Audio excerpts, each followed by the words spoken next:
Cliffy here from Cliff Dive into Movies, and let's talk about Flash Gordon. Clytus, I'm bored. Now, I have to be honest, despite being a child of the 70s and the 80s, I had never seen Flash Gordon until last week. I was at the library and I saw the DVD, and I thought, why not? And I checked it out. And I have to admit, I liked it.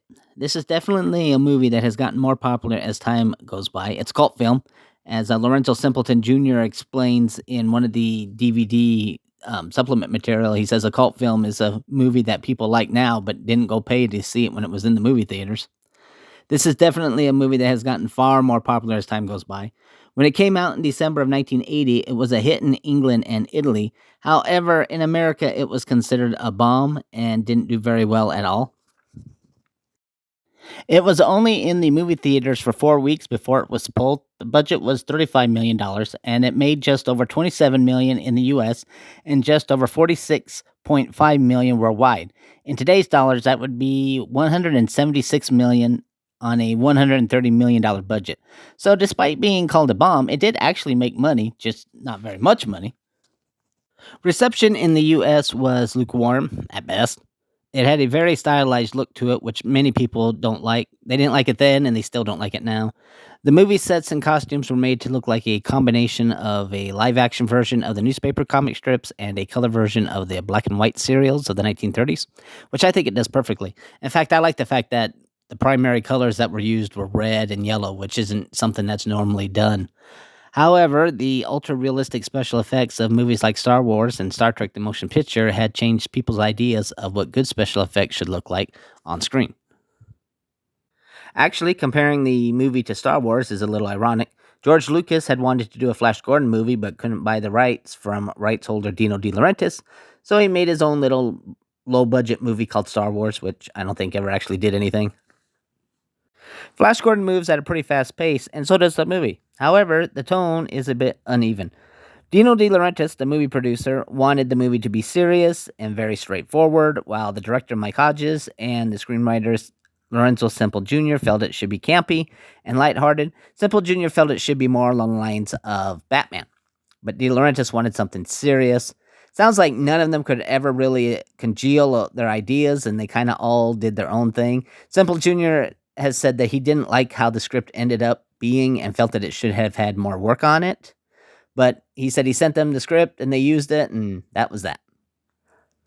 Also, a movie that was supposed to be more or less a family film and a kids' friendly film has a lot of sexual overtones into it, but I guess no more, no less than any typical James Bond film. Flash Gordon is a star football player, although there's only 2 scenes in the movie where this is actually important. Flash is played by Sam J. Jones. Although they did have him audition for the part, he was first brought to producer Dino De Laurentiis' attention by his mother-in-law watching a TV show, although the accounts seem to vary on exactly what that TV show was. Unfortunately, things did not go smoothly. Jones butted heads with producer De Laurentiis and director Mike Hodges, and on poor advice from Jones's people, decided to not go in for a couple days of filming. Apparently, being 25 and starring in a big budget movie that everybody thought would be as big or bigger than Star Wars went to his head. But on a multi-million dollar budget with elaborate sets and elaborate costumes, special effects, and fight scenes, that is a no-no. Things got so bad that near the end of filming, producers decided to take a break in the filming and sent everybody home for Christmas and said filming would resume after Christmas. Recollections vary on exactly what happened, but Sam Jones has said he was never contacted on when to come back, so he never did. Also, apparently, he never felt it was necessary to call them back either. Regardless of who did what, Jones did not finish the movie. A double was used for scenes that still needed to be filmed, and Flash's voice was dubbed in post-production by Peter Markiner.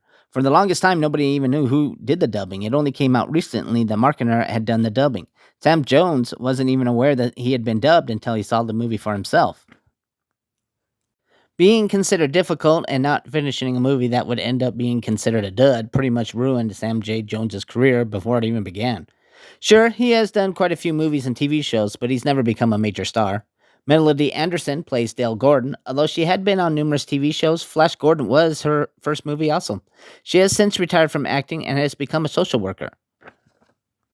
Sham Topol plays Dr. Hans Zarkov, famous for Fiddler on the Roof, and for me personally, I'm known best for playing Columbo on For Your Eyes Only. Max von Sydow plays Ming the Merciless. According to Brian Blest, Sydow couldn't figure out how best to play Ming. Blest suggested to him that he play Ming as if he was a magician and that Ming uses his hands a lot, which Sydow does in the movie. And actually pay attention, whenever you see Max von Sydow walking around, or I mean Ming, he's always moving his hands. Ornelia Muti plays Ming's daughter, Princess Aurora, an Italian actress. This was her first English language movie. Peter Wingard played General Clytus. He was famous in England for starring in the TV shows Department S and Jason King. This is what he looks like without the makeup on. Mariangela Milato played General Calla. She was an Italian actress.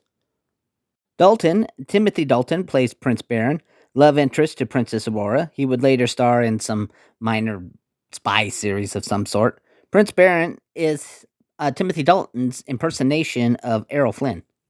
Brian Blest plays Prince Vultan, ironically the only person to actually benefit from being in Flash Gordon. This is the movie that made him a household name. He was a fan of Flash Gordon from childhood. If you watch the documentary Life After Flash, you can see his affection for the material. Deep Roy, best known as Tim Burton's Oompa Loompa in his version of Willy Wonka, has an uncredited role as Princess Aurora's pet, Fellini. And blink and you'll miss him, but Robbie Coltrane is the guy in the beginning of the film that's at the airport. Now, if you have seen the movie, probably every time you ever hear somebody say Flash, you think to yourself, I apologize for my bad singing there. Queen wrote and sang the very memorable Flash Gordon theme song, and Howard Blake did the score for the movie. Originally, Dino De Laurentiis didn't like the Flash theme song, but after seeing the completed movie with the song, he liked it. You know, if you look at the lyrics to the song, it doesn't look like it makes any sense, but it does.